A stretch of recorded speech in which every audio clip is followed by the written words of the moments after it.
好似我哋好家私咧喺呢個干德道嘅君德閣做咗一間兒童房嘅，咁不如我哋而家上去睇下做成點啦。好，上到嚟啦，師傅原來裝緊嘅呢度，不過都差唔多90%完工噶啦。欣賞下先，幾特別喎。下面呢度有個書櫃，都擺到幾多書下嘅。哇，呢個書台都勁好正啊。跟住呢邊咧就下面仲有一張梳化床，即係又可以瞓多一個人啦。如果有需要嘅時候，呢個樓梯櫃咧空間就利用晒噶啦，全部做咗儲物空間。上面就係屋仔嘅造型啦，我上去睇下先。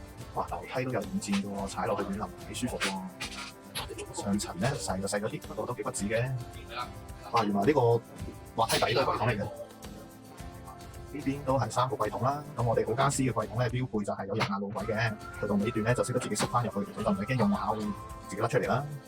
跟住呢邊就係一個小小嘅個人空間啦，可以坐喺度睇下書，享受下 me time。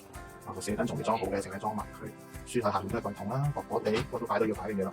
哇，呢個幾得意喎，呢個係講無線插電嘅呢個嘢。書櫃呢個下面仲有一個細細嘅下翻門，可能我哋擺火牛啊、拖板啊嗰啲。哇，要做嘢都幾好玩嘅，呢個滑梯我都想試啊。跟住就去到呢個趟門啦，趟門咧都係大油壓嘅，佢尾段都識得自己合埋，尺寸就 perfect 噶啦。個扶手就瓦加力嘅，就唔使驚玻璃咁危險咯。